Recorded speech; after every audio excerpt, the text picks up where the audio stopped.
damos gracias por ello. Encomendamos todo en tus manos, en el nombre de Cristo Jesús. Amén. Amén. Bueno, mientras ustedes van saboreando, acá la encargada, que les damos un fuerte aplauso, siempre atenta. Gracias por servir. Acá. Hoy la idea es continuar con nuestro estudio de la vida y el ministerio del Señor Jesús. Y en esta ocasión nuestro objetivo va a ser estudiar los 12 apóstoles, las personas que el Señor escogió.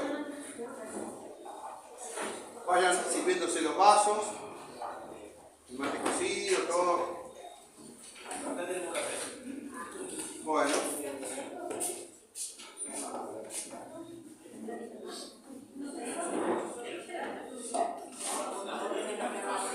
Aprovechen ahora. Sí, más o menos.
Voy a comenzar leyendo así.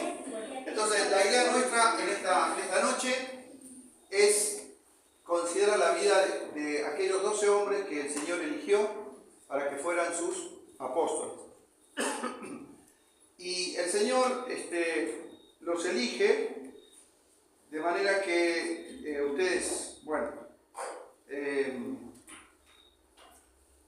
tienen el texto bíblico, ahora lo vamos a ver. Cada una de esas personas, ¿dónde dejé? Ahí está. Lo que yo hice buscar, hay una... vieron que ahora cuando uno busca a una persona para hacerse cargo de algo, vieron que le pide el currículum, contrata a una agencia para recursos humanos, y esas se encargan de encontrar los candidatos posibles. Entonces, hay un escritor norteamericano que manda un mail de una agencia. Esto es ficción, pero era como si fuera hoy en día, dirigido desde la Jordan Management Consultants, o sea, la agencia que buscaría los candidatos al apostolado, dirigido a Jesús, hijo de José Carpintero. Y le dice así: estimado Señor Jesús, gracias por enviarnos los currículos de los 12 hombres que han elegido para ocupar puestos directivos en su nueva organización, el reino de los cielos en la tierra. Todos ellos ya han realizado nuestra serie de pruebas. No solo hemos analizado los resultados en nuestra computadora, sino que también hemos concertado entrevistas personales para cada uno de ellos con nuestro psicólogo y asesor de aptitudes vocacionales. Se incluyen los perfiles de todas las pruebas, le dicen a Jesús, se la adjuntan al mail, por lo que conviene estudiar cada una de ellas con detenimiento. Como parte de nuestro servicio hacemos algunos comentarios generales para que sirva de su orientación. Esto proporciona como resultado una consulta al personal y no hay cargo adicional, le dice, por el mismo precio, va. El personal de la agencia considera que la mayoría de los candidatos, o sea, de los 12 apóstoles que ustedes conocen, Mateo, Mateo, Marcos, Pedro, Juan, Jacobo, Andrés, Santiago, el otro Santiago, Natanael o Bartimeo, Judas, el otro Judas, etc. Dice, no tienen la formación, la educación ni la aptitud profesional necesaria para el tipo de empresa que usted está emprendiendo, o sea, el reino de los cielos en la tierra. No tienen concepto de trabajo en equipo. Como son familiares entre ellos, se manejan en forma muy informal y algunos se conocen de pequeños, de chicos, ¿no? Le recomendamos que continúe con la búsqueda de personas con experiencia en capacidad de gestión y capacidad demostrada. Simón Pedro es bastante inestable emocionalmente y propenso a ataques de ira. Andrés no tiene absolutamente ninguna cualidad de liderazgo, siempre está a la sombra de su hermano Pedro. Los dos hermanos, Santiago y Juan, hijos de un tal Zebedeo, anteponen el interés personal a la lealtad de la empresa. Tomás demuestra una actitud cuestionadora que tendría a socavar la moral del grupo. Creemos que nuestro deber informarles que Mateo está en la lista negra de la Oficina de Buenas Prácticas Comerciales de la Gran Jerusalén. No es bien recibido en la sociedad. Santiago, el hijo de Alfeo, y Tadeo definitivamente tienen inclinaciones radicales. Simón tampoco es recomendable porque tiene una dudosa afiliación política y puede ser un tanto revolucionario. Ambos registraron una puntuación alta en la escala maníaco-depresiva. Sin embargo, uno de nuestros candidatos parece ofrecer mayor potencial. Es un hombre capaz, con capacidad de adaptación, se relaciona bien con la gente, tiene una mente muy activa para los negocios y tiene contactos en puestos importantes. Es una persona motivada, ambiciosa y responsable. Recomendamos a Judas Iscariote como su controlador y mano derecha. Todos los demás perfiles se explican por sí solos. Les deseamos éxito en su nuevo emprendimiento, el reino de los cielos en la tierra. Bueno, dicho así con humor, pero en verdad, cuando uno analiza la vida de estos hombres, acá hay un celular, no se olviden. Perdón. Está grabando, bueno. No es recomendable ninguno de esos hombres que estaban allí.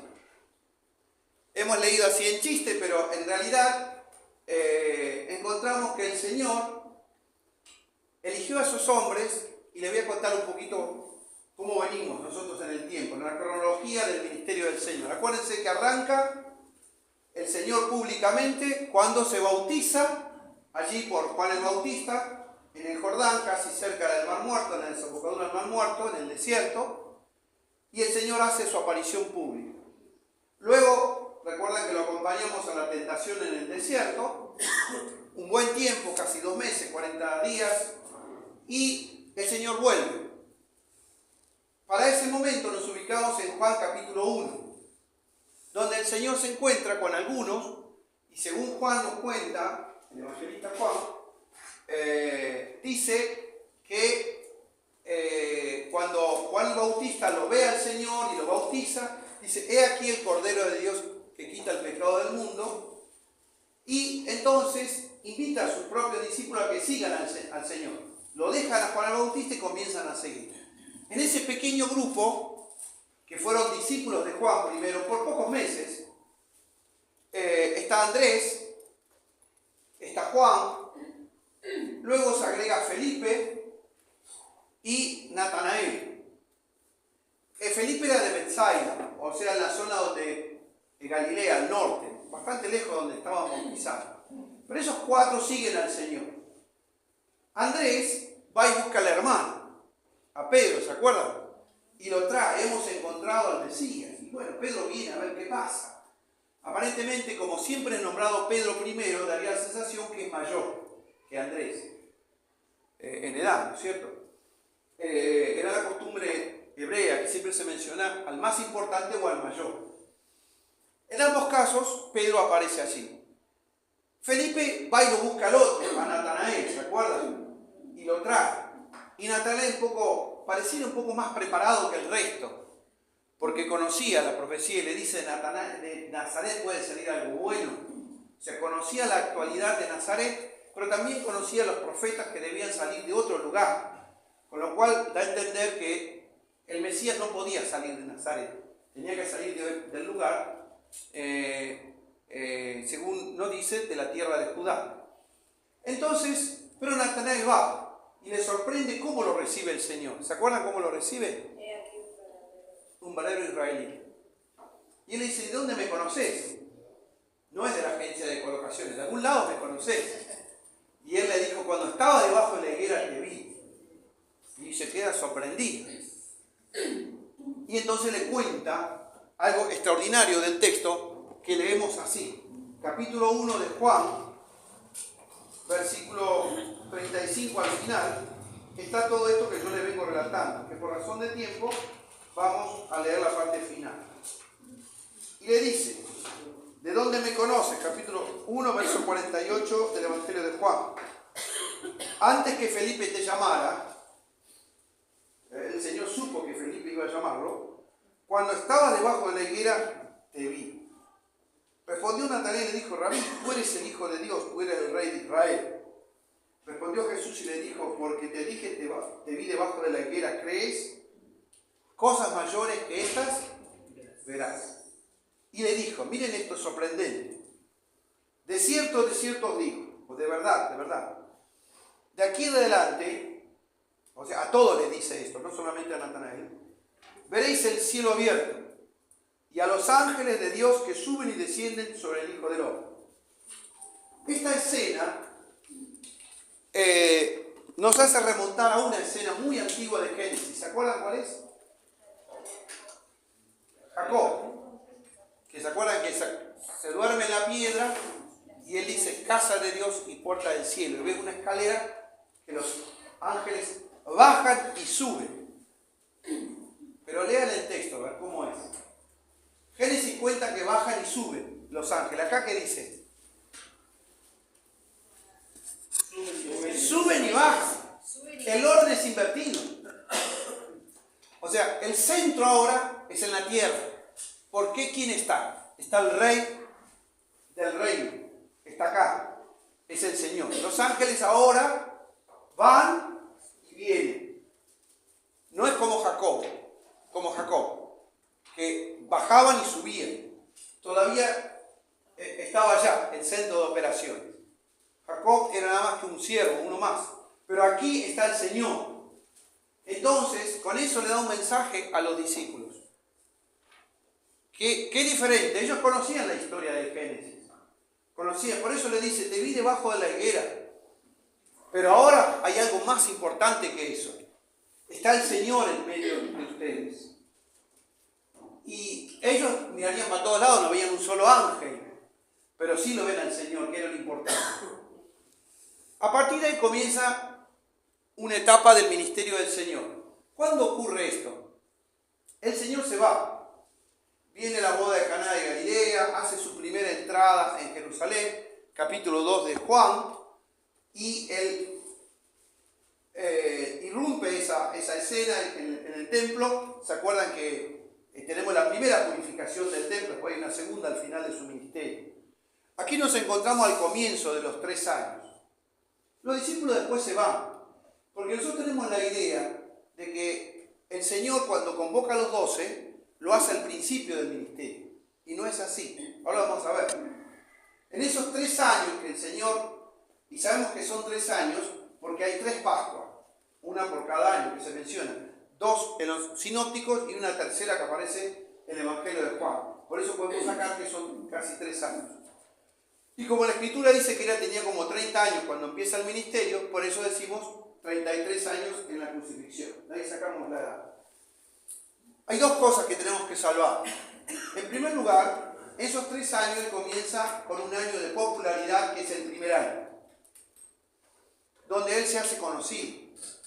Ya declina el ministerio de Juan, el Bautista, y comienza a presentarse el Señor, donde básicamente se mueve en el ambiente del norte, en Galilea.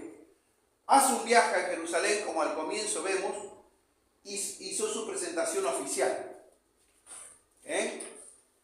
Marcó territorio el Señor cuando purifica el templo. Dice, la casa de oración, la casa de mi padre, de hecho, cueva de ladrones. 3 años después repite, pero de una manera más enfática. Aquí lo hace. Ahora, él comienza este ministerio, pero al principio los discípulos no eran elegidos. Más o menos cuando él elige, habían pasado prácticamente unos 10, 12 meses, casi un año. Un poquito más de un año, cuando él elige. Esto surge de Mateo y Lucas, no está acá, no está en Juan. Al principio los discípulos iban y venían, hasta que el Señor hace la elección concreta en Mateo capítulo 9 y en Lucas 6. Ustedes lo pueden ver, y en Marcos capítulo 3. En Marcos, o bueno, Mateo, si quieren leemos primero, en el orden que está en nuestra Biblia, van a ver que el Señor elige, pero ya había pasado prácticamente poco más de un año, cuando el Señor, ellos van y vienen. ¿Por qué el Señor hace eso? El Señor comienza o mejor dicho, ya está entró en el segundo año de su ministerio, que comienza a ser el año de oposición. El marco en el cual el Señor se desenvuelve son 3 grupos de personas, socialmente hablando. Uno es los discípulos del Señor, que era un grupo más grande que estos 12, porque Él dice que elige a los 12 de entre los muchos discípulos que Él tenía. En segundo lugar estaban las multitudes, que venían y eran muy variables, de voluntad, de compromiso, en general neutro. Venían cuando les convenía, para curar, para comer, qué sé yo, para recibir alguna enseñanza cuando pasaba por ahí y ya está. Y la gente volvía a su vida. Y el tercer grupo estaba formado por los religiosos de aquel tiempo, que al principio eran un poco neutros, objetivos, que venían a investigar qué es este Jesús. Y no solamente con Jesús. ¿Se acuerdan que a Juan el Bautista le preguntan, ¿eres tú el Mesías? O sea, en el tiempo en que el Señor aparece, y esto es un dato que es bueno tenerlo, la historia lo dice, Flavio Josefo lo escribe, lo que vivía en un estado de expectación. Había una efervescencia en Israel, buscando el Mesías, que aparezca alguien. Y recuerda que cuando estaba con Pilato, que lo entregan al Señor, ¿se acuerdan que hubo personas? Y dicen que había... Voy a tomar un poquito por la duda.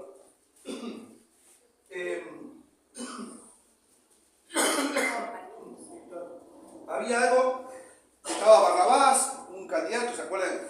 Es decir, que buscaban la libertad o buscaban el dominio israelita sobre los romanos, y estos aparecían cada tanto, de tanto en tanto, personas que se levantaban como caudillos, como los jueces de Israel en la antigüedad. Este es el modelo que había en el tiempo del Señor. Aparecían como pequeños caudillos. Eso es lo que pasó con los macabeos. Ustedes lean Macabeos, van a ver primera y segunda Macabeos, la tercera también, lo pueden leer. Y Flavio Josefo lo dice en su libro. Aparecían estas personas. ¿Se acuerdan que Gamaliel también dice lo mismo? Etcétera. Jesús era uno de los tantos rabinos itinerantes que había. Ahora vamos a ver un videito cómo es que se formaba eso. Cuando el Señor llega el momento de la oposición, en el segundo año, Él decide que es el momento de trabajar de otra manera. Al principio trabaja con las multitudes en general, se hace conocido. Se puede ver de los casi 50 milagros que hizo el Señor, un buen número se hace en ese periodo. Uno puede ver la cronología. Y encontramos que Él establece también el Sermón del Monte. Ahora, nosotros no vamos a tener tiempo para ver eso, pero cuando el Señor los elige a ellos, dice la Escritura, ahí en Mateo capítulo 9, leemos de esta manera.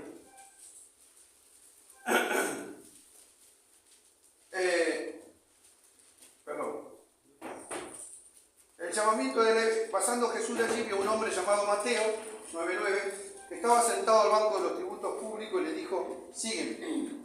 Y levantando le siguió. Ahora,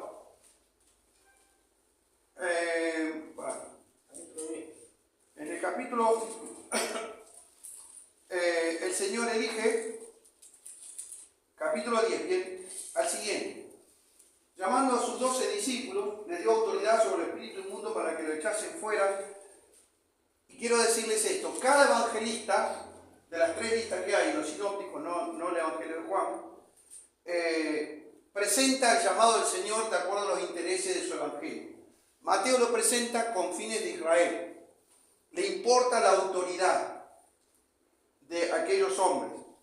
Y van a ver que le echasen fuera para sanar toda enfermedad y le da el nombre de los 12. El orden es prácticamente el mismo. Varía un poco los nombres. Simón, llamado Pedro, el Señor lo llamó Pedro. Andrés su hermano, Jacobo, hijo de Zebedeo, Juan su hermano.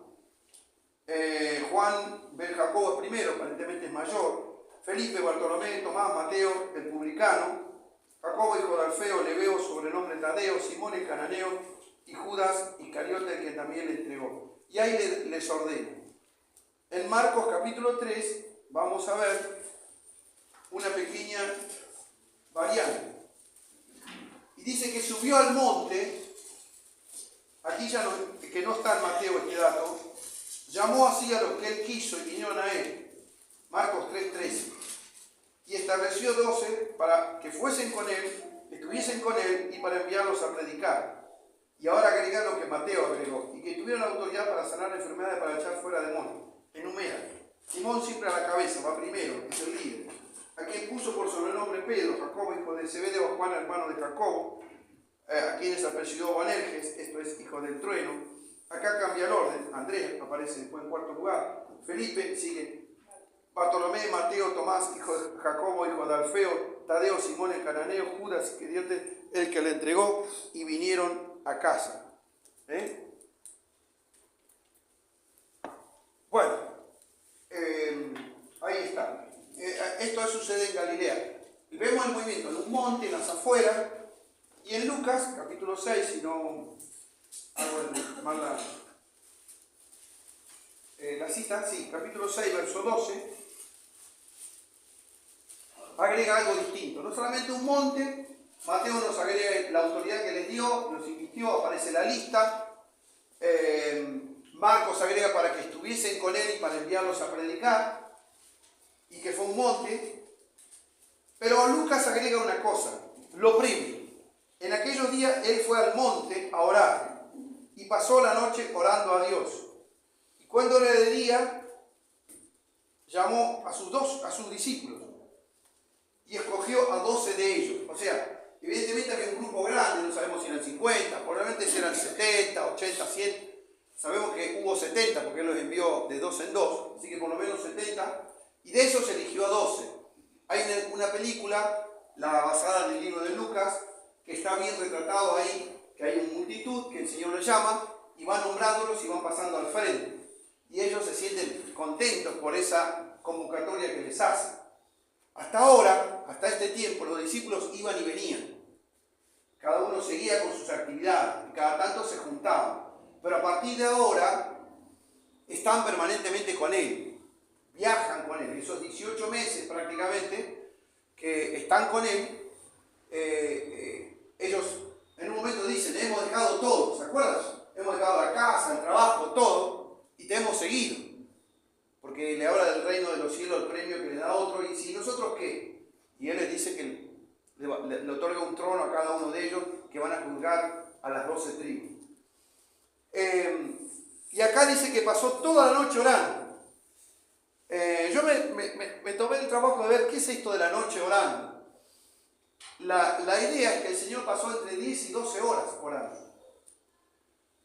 ¿Por qué? Cuando llega la noche en Israel era 5 de la tarde, 6, hasta el otro día de la madrugada. Así que tenemos eso. Si el Señor paró un momento, o comió algo, o tomó algo, pasó todo ese tiempo en oración. La idea bíblica, hay a Cristian que le gusta bien el griego, es que yo no lo sé, repito lo que dice el especialista en eso, que dice que orando es un término que significa trabajando en oración. No simplemente orando como nosotros repetir una oración, sino que como algo activo, realmente estaba dialogando con Dios. Porque dice, el énfasis, orando a Dios. Como que estaba dialogando con el Señor, con el Dios Padre, acerca de quiénes son los 12. Esa noche el Señor estuvo, si me permiten decirlo con toda reverencia, discutiendo con Dios fulano o mengano. Eso es lo que quiere decir en el original. Dopinger, Bible.org, ahí está el comentario. Y cuando era de día, llamó a sus discípulos, los convocó, a los cuales también llamó apóstoles. Apóstoles es un término griego, tal cual. Apóstol es una palabra griega. No tiene traducción, se dice tal cual como está en griego. Así que ya saben otra palabra griega, apóstoles. Y la palabra quiere decir enviados, mensajeros, comisionados. Pero un envío, no como mensajero, que ángel también es otra palabra griega, no tiene traducción, es ángel, significa mensajero. Ya sabemos dos griegas. Entonces, los llamó apóstoles, o sea, comisionados, lo que nosotros diríamos delegados, representantes oficiales de él. Cualquiera que ellos se presentaban en lugar, yo soy representante de el rabino Jesús. Ah, vos estás con... Entonces, era algo que los distinguía, se identificaban con él. A Simón, a quien también llamó Pedro, Andrés su hermano, cambia el orden acá, Jacobo y Juan, después sigue igual, Felipe, Bartolomé, Mateo, Tomás, Jacobo, hijo de Alfeo, Simón, llamado el celote, que antes decía el cananeo, Judas, hermano de Jacobo, y Judas Iscariote, y todos dicen lo mismo. Judas, el que le traicionó. Un estigma.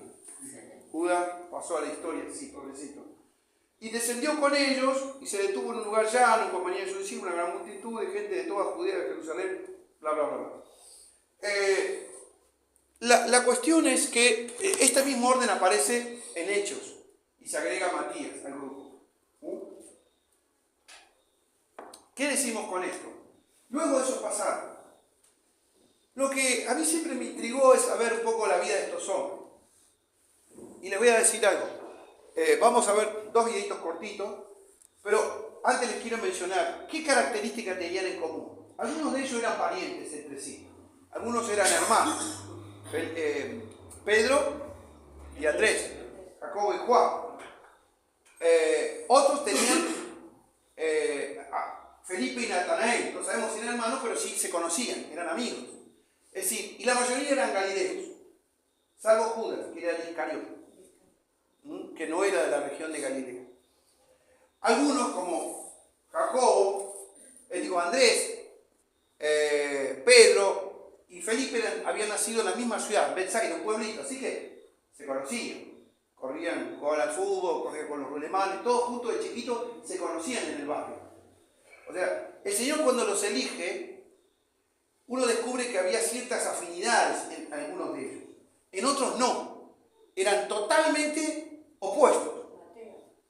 Mateo era un tipo, ¿cómo lo consideraba? Recaudador de impuestos. Era un traidor a la patria. Un segregado por los judíos. Segregado por los judíos, no entraba al templo, no entraba a la sinagoga, sí aceptaban la ofrenda. El diezmo de Mateo se lo aceptaba. Ahora, no podía entrar. El viejo que se ría, sería una ofrenda jugosa de todos modos. Bueno, estamos dispuestos. No nos pongamos tan mal. Bueno, pero estaba el otro que lo miraba de reojo, que era Simón el celote.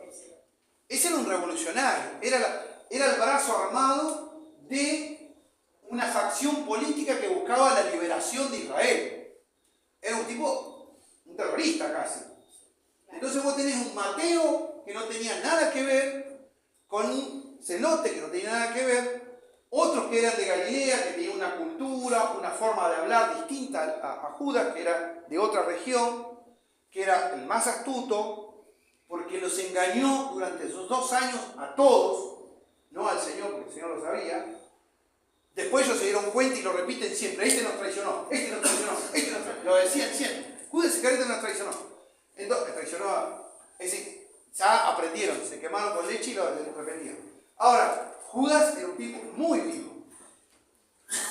Y después estaba, otro no se dice mucho, pero Felipe era otro, un hombre que era más universal. Nos damos cuenta porque los griegos se acercaron a él para hablar. Por lo tanto, se ve que era un carácter más abierto, más social y más afín al extranjero, que se acercaban a hablar. Y le dice, y después le cuentan a los discípulos hasta que le llegan al Señor. Felipe era un carácter que le costó hablar con el Señor. Se ve que era una persona más cohibida y en algún momento se manda una pregunta ahí en Juan 14, ¿se acuerdan? Bueno, pero es interesante estudiar la fisonomía. Eso está en un buen libro de John MacArthur que se llama 12 hombres comunes y corrientes. Y si quieren se los mando porque lo tengo en PDF y que perdone MacArthur porque no pago los derechos de impresión. Pero no se van a enojar. Es un libro ya superado, pagado los derechos hace rato. Ahora, hay otro libro de Buber, un poquito más viejo, pero que está muy bueno también. Ahora, Kiesen escribió otro libro también. Pero lo que tenemos es que estos hombres eran gente joven. Y cuando yo les diga las edades, ustedes se van a sorprender. Es probable que Juan era un adolescente. Era el más chico. Si uno saca la cuenta, porque Juan muere en el 80, casi en el año 90, cuando en la época, desde el 30 hasta el 90 son 60 años. Así que Juan es muy probable que era un adolescente, tendría entre 15 y 18 años.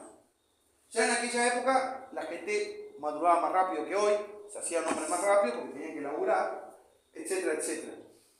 No estaban tan embobados como nosotros con el TikTok y todas esas cosas. Entonces, esa gente encaraba la vida de otra manera. Los otros eran jóvenes. ¿Por qué? Es muy probable que la mayoría no llegara a los 30 años. ¿Y dónde deducimos esto? Por la costumbre judía de los rabinos itinerantes. Nadie seguía a un rabino de menor edad que él.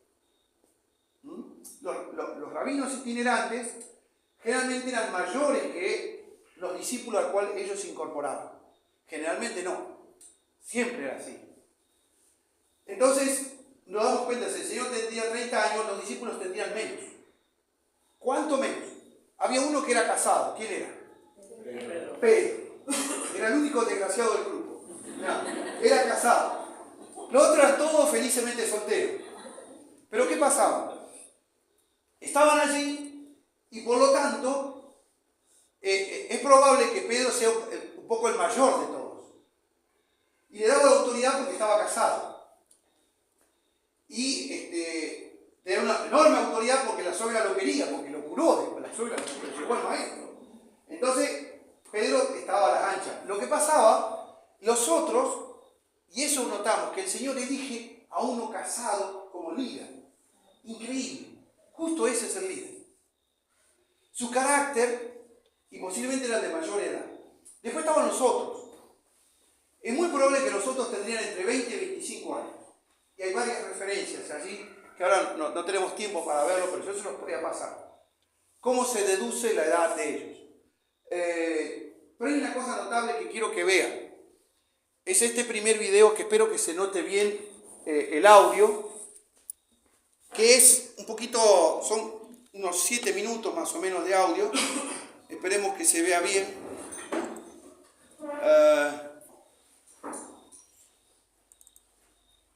Y le saco esto, a ver, ahora.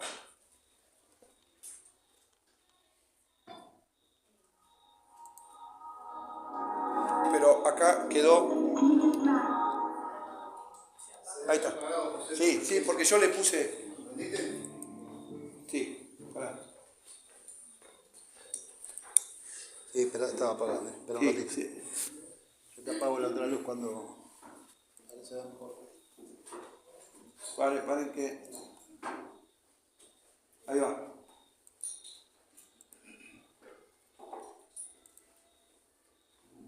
The Torah was the center, the foundation of their lives, and it was the focus of their educational system.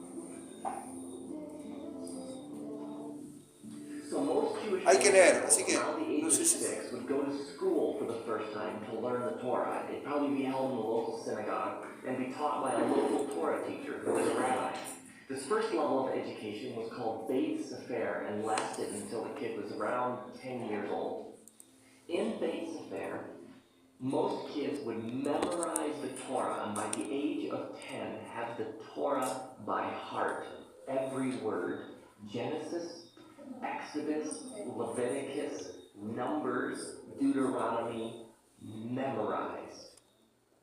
Now, by the end of Beit Sefer, which would be around 10 years of age, most kids were no longer going to school. They were they were apprenticing, learning the family trade, learning the family business, learning how to manage a household. But the best of the best would keep going. They would continue their education into the next level, which was called Beit Talmud. In Beit Talmud, the best of the best who were still going on, the ones with the most natural ability, would memorize the rest of the Hebrew scriptures. Genesis through Malachi, memorized. Now, by the end of Beit Talmud, 14, 15, most kids are learning the family business, learning the family trade, apprenticing with their parents. But the best of the best of the best would continue on to the next level of education, which was called Beit Midrash. And they'd go to a rabbi and they'd apply to that rabbi to become one of that rabbi's disciples. Now, when we use the word disciple, we often mean student, but we generally mean somebody who knows what the teacher knows. But a disciple is something far deeper. A disciple just doesn't want to know what the rabbi knows. A disciple wants to be like the rabbi and wants to learn to do what the rabbi does. Now, rabbis differed in how they interpreted the Torah. They would take like a verse or a command, and one rabbi might say, well, this is what it means to follow this verse or to do this command of God. Or another rabbi might say, no, I think it means something slightly different. And so different rabbis had different sets of interpretations about how they lived out and understood and interpreted the scriptures.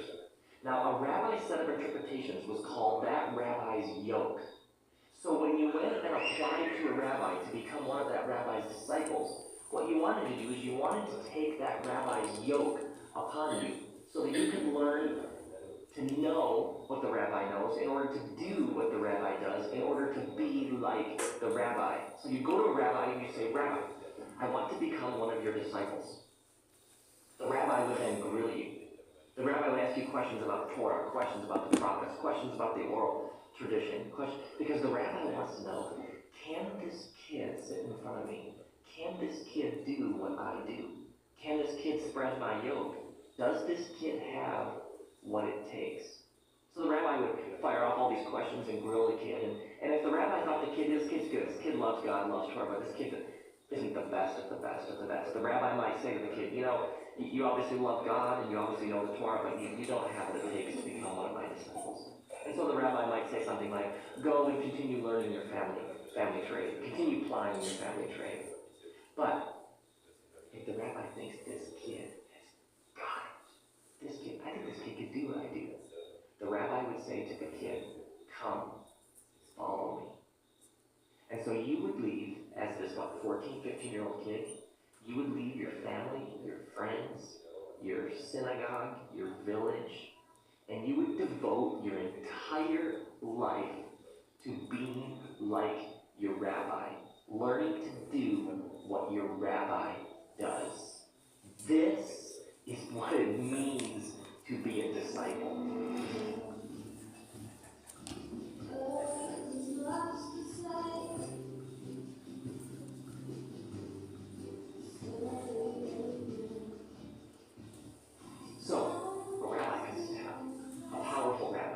Like his little pack of disciples with him, and they're doing everything they can to keep up with him because they've devoted their lives to doing what their rabbi does. So if you're a disciple, by the end of the day with your rabbi traveling on these hot, dusty, dirty roads, you've got whatever your rabbi stepped in just caked all over the front of you.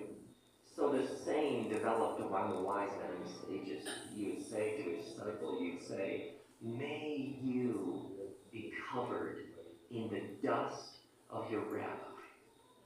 This is a scene that Everybody had seen this. They knew exactly what it meant to be covered in the dust of your rabbi. Now, all of this, to me, has huge implications for Jesus and how we understand Jesus, because most rabbis would begin their teaching around the age of 30. And in the Bible, around the age of 30, we have Jesus walking down the shore along the Sea of Galilee, and he comes across Peter and Andrew, and they're fishermen, and Jesus says to them, "Come, follow me." Well, if they're fishermen, and Jesus calls them to be his disciples, then they're not following another rabbi. And if they're not following another rabbi, they're not the best of the best. They didn't make the cut. Then the text continues. It says that at once they dropped their nets and followed him, which I've always thought is a bit strange. I mean, it's odd, isn't it? That they just drop them and go. And I know some of those Christian movies don't help, do they? I mean, it's like Jesus comes down the beach, he's in this white bathrobe, and he has this light blue beauty pageant sash on, and his hair is blow dried, and he's Swedish, and he calls the disciples, and they're kind of these robots. They kind of come around and go after him. If you understand it, like in its original context, it starts to make perfect sense. I mean, rabbis were the most honored, respected, revered people anywhere.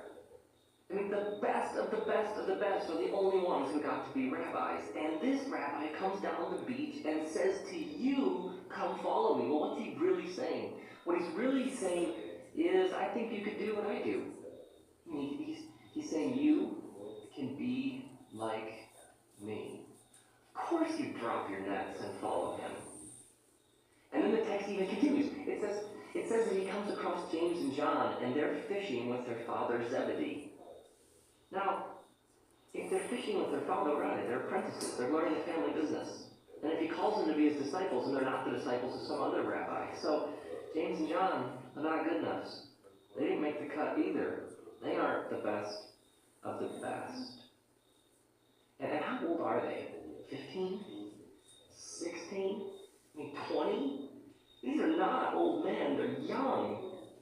I mean, Jesus chooses them because his movement is for everybody. I mean, it's for rich and for poor and for women and men and educated and uneducated. I mean, actually, what's one of the things they say about them later on? One of the things they say about them later on is, these guys are like unschooled fishermen. I mean, it's for the peasants and the scholars. It's like a movement of anybody's, and he calls them the JV, the B team, the not good enoughs. He calls them to be his disciples, and they change the course of human history.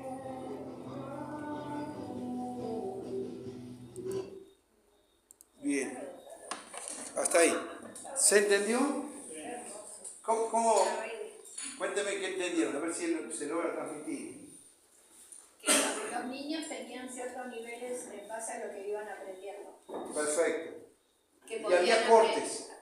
Podían aprender la Biblia, después si querían o podían seguir los oficios de sus padres. Si tenían capacidad de seguir avanzando. Sí, la Biblia decía no andar a seguir lo que... Y que tenían que memorizarlo, ¿sí? Sí. Hasta el día de hoy, Hasta el día de hoy se memorizan la Biblia. Me encantó Increíble. la última parte, no sé, cuando ya más o menos se da cuenta que viene por ese lado, cómo el Señor eligió a los discípulos, que en realidad los discípulos que en realidad tenían estudio, que no era lo mejor de lo mejor, y sin embargo el Señor los eligió. No, otra cosa llamativa es que dice que antes el rabino los interrogaba para ver si podían. Y como el Señor, a mí me hizo pensar el video que sin interrogarlos ya los conocía. Exacto. Después Jesús, por ejemplo, rompe con el molde porque ellos los hacían volver, no servir para esto, y Jesús le dice, no, síganme y van a hacer cosas mayores aunque las que yo hago. ¿Se entiende? Como que Jesús rompe con un estándar del rabinato y de los discípulos. Claro, él toma un modelo que existía, que era muy común en Israel, en Oriente, porque no solamente en Israel, en Oriente también había en los países árabes, etc., inclusive en Grecia. Acuérdense que, claro, Aristóteles, Platón, uno fue alumno del otro, etc., y seguían su escuela. el Señor es diferente con esto. No es que el alumno se inscribía y entraba. El rabino elegía. Y le dice, ¿vos estás en condiciones o no? Ahí Sí. pensaba yo que cuando hablaba acerca de los chicos con capacidades que iban avanzando, cuando Cristo se queda en el templo a la edad de 12 años y los sorprende a todos con las preguntas y las respuestas, quedaban maravillados porque tenía un nivel de conversación y de conocimiento que obviamente no sabían quién era, pero era un chico Sí, me extraordinario. llamó la atención. Era un chico extraordinario. Y uno dice, debería haber estado en la academia con Gamaliel, por ejemplo. Y yo creo que también el Pablo sí, ¿ves? Es diferente. Después podríamos hacer el contraste. Sí. que elige a jóvenes porque el joven es apasionado. El joven se apasiona por un equipo de fútbol, por una música, y va a ir, y va a ir, y va a ir. Y estos jóvenes apasionados encontraron su verdadera pasión, la cultivaron a través de Jesús, ¿no? Esta pasión de la fe, de este Mesías que ellos esperaban. Bueno, el Señor Jesús potenció esa pasión que tienen los jóvenes, ¿no? A veces mal puesta, a veces... Pero es llamativo. El promedio de edad de los misioneros en Argentina que vinieron está entre 22 y 25 años.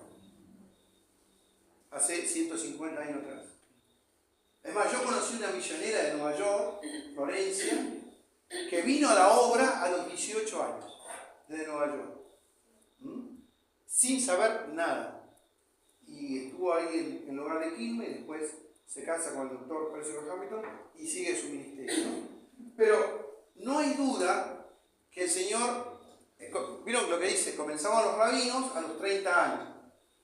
Y por supuesto elegían gente más joven que ellos, a quien formar. Y por lo tanto, cuando ellos tomaban, eran generalmente a la edad de 15, 16, 14, 18 años, 20 exagerado, lo que ellos veían. Por eso se cree que los jóvenes, los discípulos eran muy jóvenes, probablemente 20, 22, 24 años. No pasaban de ahí, algunos menores todavía, que seguían al Señor. Y algunos todavía trabajaban con sus padres, o sea que eran muy jovencitos, Juan y Jacob. James dice, esa es la versión inglesa, ¿no? James y Jacob. Ahora, hay notable que en 1 Corintios, capítulo 1, el Señor escribe por medio de Pablo, versículo 26. Esto lo vimos el domingo en la escuela dominical. Pues mirad, hermanos, 1 Corintios 1, 26, vuestra vocación. Vocación ahí es llamado. Vocación y llamado es muchas veces sinónimo. Que no sois muchos sabios según la carne, ni muchos poderosos, ni muchos nobles, sino que lo necio del mundo que escogió Dios para avergonzar a los sabios, lo débil del mundo escogió Dios para avergonzar a los fuertes, lo vil del mundo, lo menospreciado escogió Dios, y lo que no es para deshacer lo que es, a fin de que nadie se jacte en su presencia. Mas por él estáis vosotros en Cristo Jesús, el cual nos ha sido hecho por Dios sabiduría, justificación, santificación y redención. ¿Para qué? Como está escrito, ¿qué dice? El que se gloría, gloríese en el Señor. Siempre es así. Dios escogió a un niño, Moisés, que estaba destinado a morir, y lo saca del Nilo. Escoge a un David que estaba detrás de las ovejas. Escoge a un Samuel que dormía en la puerta del templo. Lo que el mundo no mira, Dios está eligiendo. Lo está transformando, lo está potenciando, lo está preparando. Y se va a transformar en un héroe de la fe, o una heroína, si fuera el caso de la mujer, como ¿se acuerdan de Ruth? Una moabita que andaba ahí, estaba recogiendo las espigas que quedaban sueltas. ¿Quién hacían? Los pobres hacían eso. Una mujer pobre, extranjera, menospreciada, asociada con una mujer depresiva, como era el caso de Noemí. Lo que sí tenemos que Dios va tomando es Rahab, el origen de ser una prostituta, a lo que fue. Ahora, lo que tenemos es esto. Siempre Dios va tomando. A veces no. En el caso de Pablo es diferente. Qué curioso que Pablo era un hombre que el Señor debía haber elegido. Porque Pablo tenía todas. ¿Se acuerdan que hemos dicho toda la capacidad que tenía Pablo? Pero no lo manda a los judíos, lo manda a los gentiles. Es distinto. Ahí se necesitaba otra fibra, otra clase de hombre. Pero estos 12, timoratos, que nadie hubiera prestado atención, fueron los que el Señor, el rabino era el que le imponía el nivel de exigencia, de compromiso. Y le dice a Mateo, ven y sígueme. Y Mateo le siguió. Que no era fácil para un hombre de las características como era Mateo, rodeado de todas las cosas que cualquiera anhelaría, todo el beneficio del poderío económico que tenía ese hombre.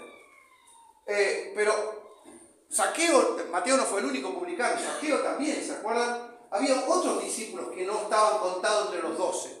Nicodemo, José de Arimatea, gente poderosa, las mujeres que servían al Señor, y algunas eran de gente de dinero, o la mujer de Chuza, eran gente de nivel o de influencia política, algunas, pero otras no, como en el caso de María Magdalena, pero esas sirvieron desde el lugar, que era, un rabino no hacía eso, no permitía que las mujeres intervengan de alguna manera como ellas intervenían, porque ellas intervenían con sustento. Un rabino se sostenía con lo que le pagaban los discípulos. Pero estos pobres miserables ni guita tenían. Así que las mujeres pagaban. Increíble. ¿Cómo el Señor incorpora esto? Fue revolucionario en aquel momento. Entonces, de alguna manera, proveían, inclusive lo recibían en la casa, como en el caso de María, allí y Marta, ¿se acuerdan? En su propia casa. Todo esto el Señor tomó un modelo habitual y lo transformó. Durante esos 18 meses aproximadamente, fue un verdadero seminario para esos hombres. Intenso. Lo formó no solamente con lo que ellos aprendían, porque Mateo nos dice que la mayoría de los discursos fueron dados a los discípulos, aunque Juan dice que a las multitudes. O sea, Mateo lo que está queriendo decir es esto. El tipo de formación que recibieron esos hombres, esos muchachos, porque eran muchachos.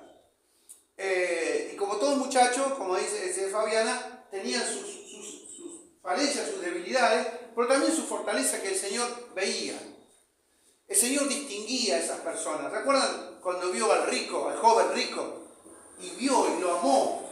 Este podía ser un gran candidato, pero amaba más la riqueza que las cosas de Dios. Entonces quedaba descalificado. Y Él les dice a ellos que tienen que tomar su cruz y seguirle. Este es un mensaje de una vida sacrificial. El discipulado es una cosa que no es fácil.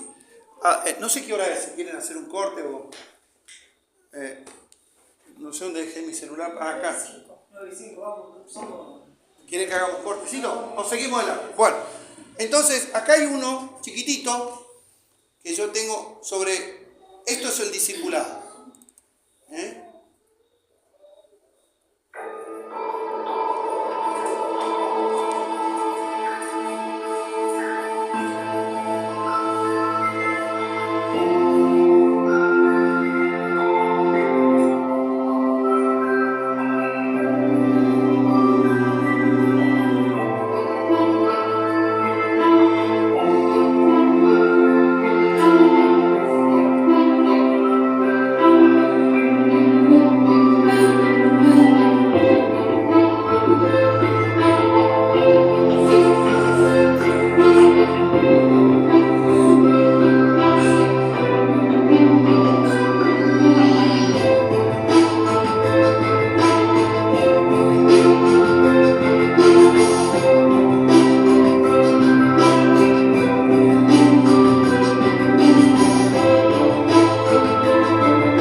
que estos hombres, que como dice otro autor, Ray Comfort creo que es el que escribe, radical, Dios le tenía un plan B. Apostó todo por estos 12 hombres. Y uno le traicionó. Todos le abandonaron cerca de la cruz. Cuando el Señor muere, algunos vuelven a su antiguo oficio, ¿se acuerdan? Capítulo 20, 21 de Juan. Vuelven a la pesca. Y realmente cuando uno nota esto, ¿qué visión tendría el Señor? Tan grande, es tan enorme la carga, que les dice a ellos, no solamente ustedes van a ser discípulos míos, ustedes van a discipular a otros. Y ahí entramos nosotros. Porque eso de la gran comisión no solamente les fue dado a ellos. O sea, el mismo modelo que el Señor empleó para ellos es el que emplea para nosotros hoy. Es decir, el nivel de exigencia es el mismo. ¿Quién de nosotros se cree competente, como dice Pablo, para hacer la obra del reino de Dios? ¿Quién se cree? Nadie. Pero igual nos sigue llamando. ¿Quién puede decir, déjenme que yo esta la sé de taquito? Tampoco. ¿Acaso alguno de nuestros padres tuvo la visión de prepararnos para hacer? Quizás algunos sí, pero la mayoría no. Nos formaron lo mejor que pudieron. Pero nadie tuvo en mente de decir, como el Señor, estoy preparando hijos para el reino de Dios, para que sean discipuladores. Qué tremendo es cuando uno se da cuenta la enorme visión que tuvo el Señor y depositó en esos 12 hombres la historia del mundo. 2000 años de cristianismo nos muestran que la escena que en torno a la cruz, huyendo los discípulos en el Getsemaní, Pedro haciéndose el valiente y cortando la oreja, le apuntó la cabeza, movió la cabeza y le cortó la oreja nomás. Pero el tipo se creía Rambo, cualquiera de los superhéroes que los chicos buscan, y nada, le dijo, guarda la espada, te van a masijar, quédate tranquilo, yo la tengo controlada. Y entonces se fue, no quedó nadie.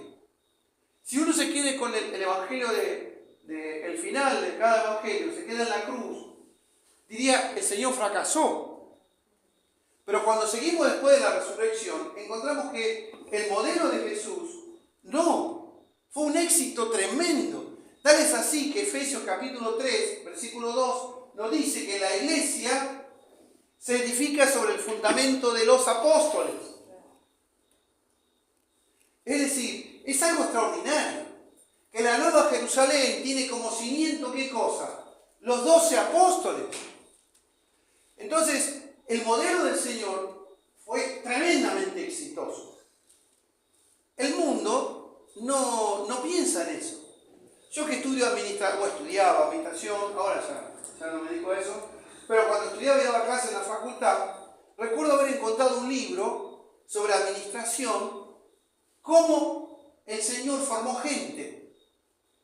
Este tipo norteamericano estudiaba eso y el libro se basaba en estudiar el modelo de Jesús y lo llevaba a las empresas. No sirve para la empresa. Algunas cosas se pueden sacar, ciertos valores, pero la empresa tiene el objetivo de hacer dinero. Entonces no podemos trasladar, porque el Señor no estaba en busca de eso. ¿Qué estaba en busca? Fíjense que supo el Señor sí, pero supo que Judas sustraía de la bolsa, nunca le importó al Señor. No importa. Dejalo que es. Allá él. Y cuando tuvo oportunidad mostró lo que muchos de nuestros políticos tienen, la corrupción. Te vendo por 30 monedas. Fíjense el corazón de este hombre. El Señor no importó. Le dio una chance final, ¿se acuerdan? Pero el Señor no estaba pensando en eso. Este video que vimos recién, esto del discipulado, está pensado para los norteamericanos, pero fue traído para acá y lo pusieron en español. Pero los norteamericanos se preocupan mucho por esas cosas. Ustedes no saben lo que son. Ven nuestra iglesia así y creen que estamos en Biafra, en Congolandia, ¿vieron? enseguida va a venir acá y decir, esto hay que arreglarlo, esto hay que hacerlo así, esto hay que hacerlo allá. Primero te arregla todo el edificio. Después, como a los 5 años, se empieza a preocupar por la gente. Si querés traer uno. Lo evangelizamos. Pero es algo notable. En cambio, cuando vos vas al tercer mundo, la iglesia está direccionada a las personas. No le importa lo demás. Los discípulos fueron una iglesia ambulante. Fue una iglesia, sin lugar a Fue dudas. una iglesia ambulante. Sí, que sí. se Una dispersó, comunidad, que todavía se- no era iglesia, Claro, pero que no se tenía el Espíritu dispersó, Santo, pero una comunidad que estaba en germen lo que sería después. Ellos vivieron eso. El Señor fue la cabeza de esa comunidad, visible. Luego tenía la cabeza invisible, como lo vemos ya en Efesios, pero ahí estaba. Ellos vivieron ese aroma, ese ambiente, y después lo reprodujeron. Esto tenemos que entender, el modelo de Jesús de formar. Él tenía muchos discípulos. Tal es así que después aparece en el monte 120. Y según 1 Corintios 15 nos dice que había 500. Ahora, que aparecieron. O sea que había muchos discípulos. Pero estos eran los 12. Los 12 pasa a ser un término técnico. Me acuerdo que lo estudiamos con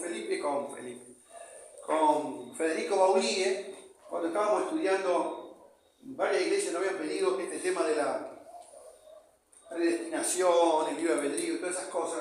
Entonces, y el otro tema que nos habían pedido era si hoy hay apóstoles.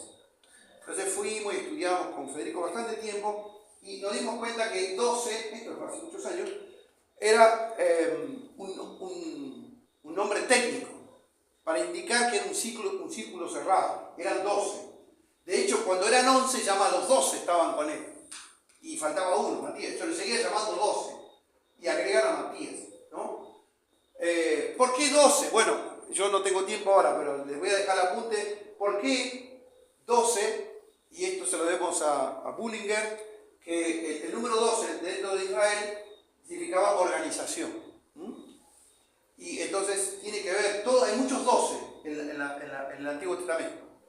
Y van a ver que los 12 tienen que ver con esto. Algo institucional, algo organizado.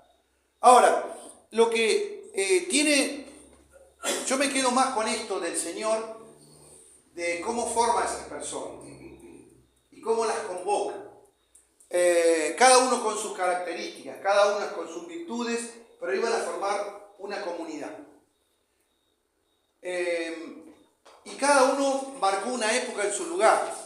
Ustedes van a encontrar videos en internet, no los traje porque lo van a encontrar, qué fue más o menos de algunos de ellos, qué hicieron, qué ministerio.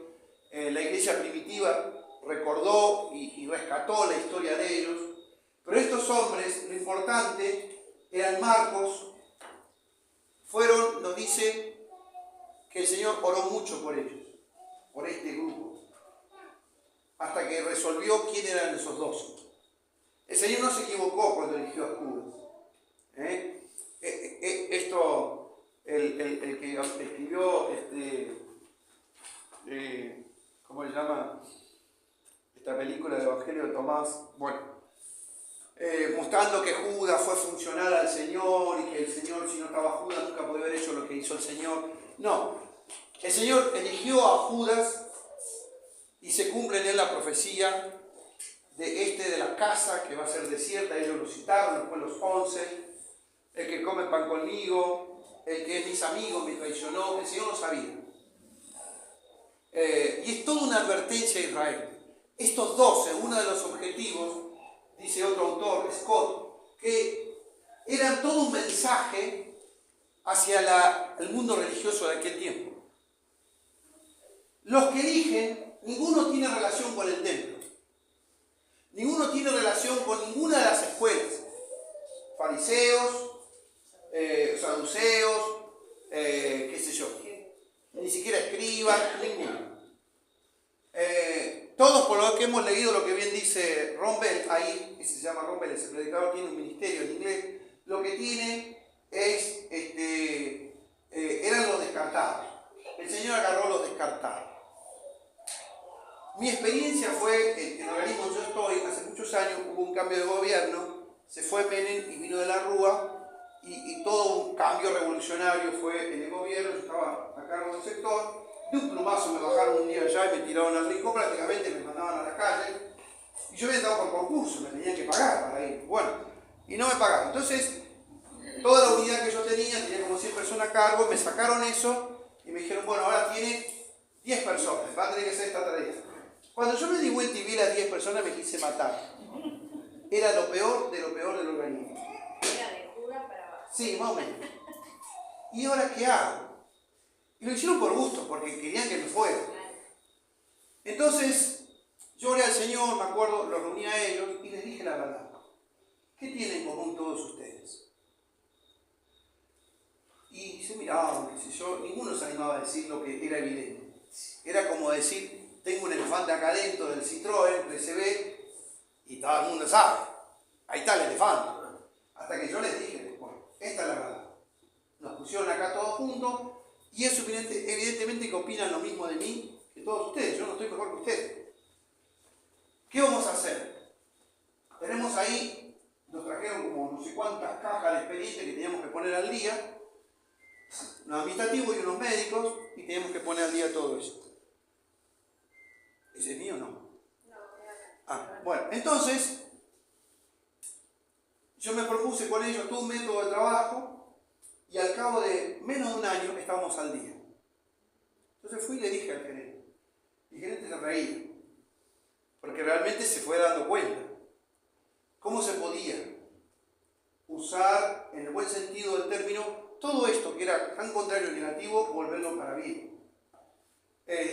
Fue todo un trabajo artesanal, prácticamente trabajar con las personas. Me acuerdo que hice reuniones en casa, nos hicimos amigos, algunos ya fallecieron, otros se fueron a vivir, creo que casi ninguno queda en el organismo, pero han pasado los años y volvemos a encontrarlo y todos recuerdan ese tiempo. Cómo laburamos, a veces íbamos los sábados, no nos pagaban extra. Empleado estatal y un sábado a trabajar, gratis. Esto es un milagro. Ustedes, ¿quiénes se dan cuenta de eso? Yo le pedía la llave al gerente y me decía, están todos locos esto. Bueno, yo ganaba bien en aquel momento, entonces compraba los sanguchitos, me acuerdo la vuelta, unos sanguchitos de carne, como era, de lomito, y traíamos para todo y sacábamos el laburo. Y yo me acuerdo que eso fue, ahí sí que apliqué algunos valores cristianos. Y me acuerdo que le regalé a cada uno una porción bíblica, les prediqué, les hablé, les conté mi testimonio, y hicimos una reunión con todas las familias de ellos. Pero hay algo tremendo. ¿Cómo esas personas pueden ser cambiadas? Yo no sé si alguno se entregó a Cristo o no tengo idea, pero volvamos al término acá. ¿Cómo el Señor toma esa vida de esas personas? En una empresa mucho mayor que la que yo hice, y cómo puede transformar el mundo. Y el Señor lo hace hasta el día de hoy. Hasta el día de hoy. Logra esto.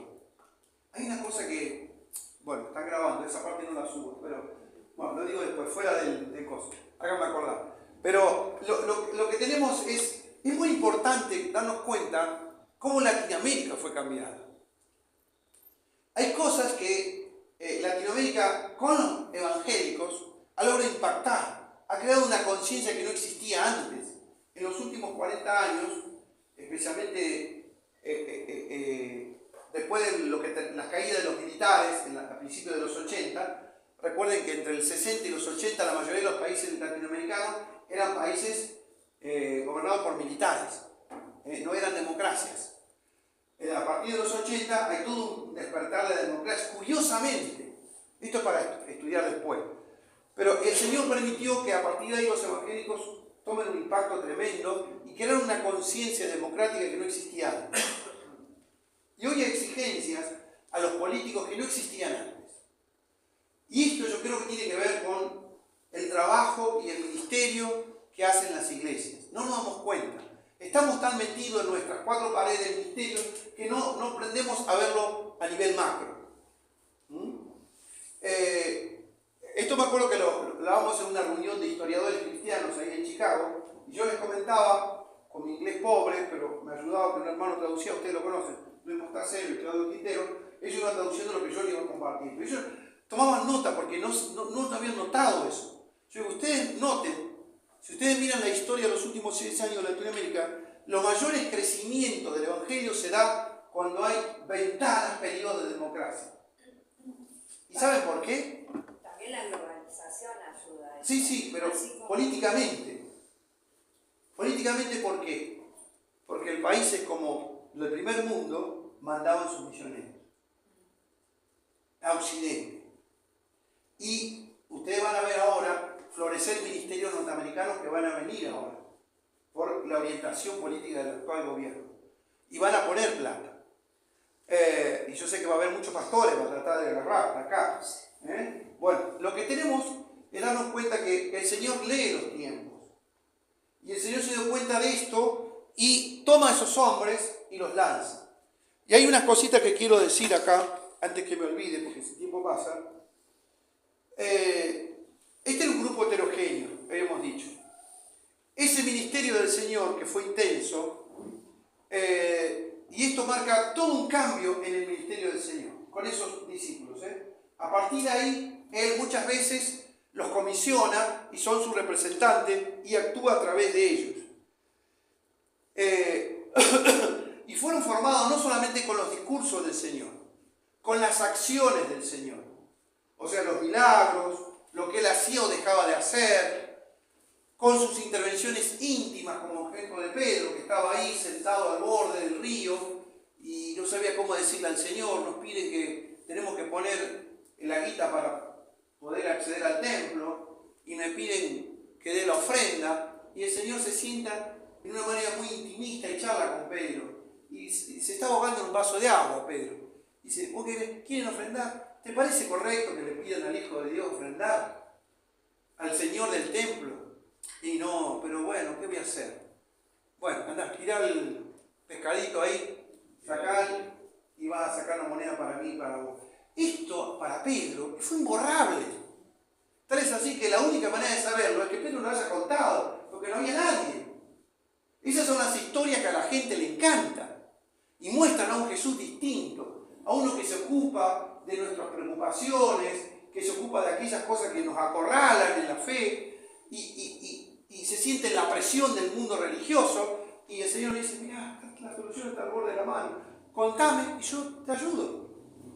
Y van a ver los milagros del Señor. Esas cosas formaron la vida. El ejemplo del Señor. Cómo el Señor se callaba cuando a otros salían los gritos. Cómo el Señor hablaba cuando otros se callarían. No era muy diplomático decirle, cueva de ladrones, generación de víboras. Era una cosa terrible, pero se lo decía en la cara. Y los otros se mordían. Y en el año en que Él elige a los 12, en el año de oposición, fue en el año en que los judíos se convencen, los religiosos, que había que aniquilar a Jesús. Había que sacarlo del medio. Pero no sacarlo de la manera de decir, che, lo deportamos a Grecia. No, había que liquidarlo. Entonces toman acciones para matar al Señor. En más de una vez, pero no lo lograron. Y esto, dice otro autor, 2 Corintios 2:16, podemos tener como texto, la elección de estos 12 hombres es la prueba viviente de que la fuerza de Dios se hace perfecta en la debilidad de los suyos. ¿Quién tiene 2 Corintios 2:16? A estos ciertamente olor de muerte para muerte, y a aquellos olor de vida para vida. Y para estas cosas, ¿quién es suficiente? Ahí está. Hubo un inicio muy débil del cristianismo, pero todavía, hoy 2000 años después, se muestra, a pesar de todas las deficiencias, no producto del Señor, sino de nosotros, se muestra exitoso. Todo para la gloria de Dios. Ellos fueron llamados a ocupar un cargo específico, un papel fundamental. La tarea, ser testigos de Él, oficiales, porque la Biblia nos cuenta que para ser apóstol tenían que haber estado siempre con Él. Tenían que ser líderes espirituales. Y en esto tiene razón. El liderazgo se forma, se logra. Ellos lo fueron. Fueron escritores del Nuevo Testamento, gente que no estaba preparada para escribir. Fueron personas que enseñaron y tuvieron enseñanza oficial. La gente seguía por lo que ellos enseñaban, la doctrina de los apóstoles. Y todo eso porque fueron dotados especialmente. Allí está en el pasaje, bueno, después si quieres se lo dejo ahí en Hebreos 2:42. Ellos tenían, Hebreos 2, 3 al 4, que estoy diciendo. Dice así la Escritura, y vamos terminando acá. ¿Cómo escaparemos nosotros si descuidamos una salvación tan grande, la cual, habiendo sido anunciada primeramente por el Señor, nos fue confirmada por los que oyeron? O sea, sus apóstoles, testificando Dios juntamente con ellos, con señales y prodigios y diversos milagros y repartimiento del Espíritu Santo según su voluntad. Esto obviamente confirma el apostolado, que el autor de los Hebreos no era del grupo de los 12. Iban y venían hombres ordinarios para una misión extraordinaria. Esos hombres comunes tuvieron un llamado poco común. El proceso de elección por lo menos tuvo 4 fases que no tenemos tiempo ahora para ver. La primera fue para salvación, como en el caso de Andrés, Juan, Pedro, Felipe, Natanael, que eran seguidores de Juan el Bautista, en Juan capítulo 1. Luego fueron llamados al ministerio, Mateo capítulo 4, verso 19. Luego fueron llamados al apostolado, Lucas 6, verso 12, para que estuviesen con él. La idea de un seminario bíblico, que ahora yo por ejemplo participo en uno que es online, pero el gran problema es estar con esa gente, y no es factible. Entonces, el ver el maestro, vivir con el maestro, se aprende más que lo que uno puede escuchar. Yo que tuve unos maestros muy buenos en la iglesia, como don Horacio Alonso, realmente yo aprendí más verlo a él, o don Efi Garibotti, que escuchar de ellos. Sus vidas, su familia, su crianza, sus luchas, sus sueños, cómo ellos avanzaron, con sus caídas también. Estuviesen con él, aprendieron de él, fueron entrenados por él. Y el cuarto, fueron llamados al martirio. Todos ellos murieron, excepto Juan, que murió de viejo en Patmos. El resto se sabe que murió de una forma violenta. Fueron llamados a dar su vida por el Señor. Ellos triunfaron porque el Señor triunfó. Y podemos seguir diciendo otras cosas, ¿no? Pero creo que podemos decir que estos hombres, que eran gente sencilla, mayormente galileos, descalificados para otros rabinos, bastante indoctos en lo religioso, en algunos casos tenían ideas bastante equivocadas, eran jóvenes, débiles. El valor no estaba en esos hombres. El valor estaba en el Señor que habitó en esos hombres. Estaba en Dios. El secreto estaba en eso. Y cómo el Espíritu Santo los tomó. Y esto nos enseña que no hay personas capacitadas de por sí. Que todos necesitamos ser capacitados. Y que todos necesitamos ser entrenados como lo fueron ellos. Tenemos que darnos cuenta de que tenemos que meternos en la escuela de Dios. Y tenemos que buscar que el Señor no nos deje a un costado. Realmente, bueno, podríamos decir más cosas, ¿no? Pero una de las cosas que a mí me gustó verlo es que estuvieron con Él. Cuando pasaron los años y ellos escribían y contaban su historia, todo el mundo hoy habla de San Pedro, San Juan, San Lucas. Y ese San tiene que ver con la religión de Jesús. Eran santos. Y la Biblia dice los santos apóstoles. Eso está en Efesios capítulo 3, los versos en el 3. Efesios 3 dice...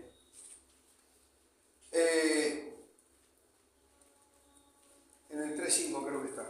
Sí. Como ahora revelado a sus santos apóstoles y profetas por el Espíritu. Estos hombres fueron llamados santos. De una debilidad tan grande, la Biblia luego, al pasar la historia, le dice que eran personas santas. esos años muy cortos, muy breves, realmente hicieron de esas personas extraordinarias personas. A veces no hace falta ir a estudiar al Dallas o lo que sea, sino dejarnos moldear por el Señor, meternos en la escuela de Dios. Cada uno lo puede hacer. Es más, Dios está interesado, es el más interesado.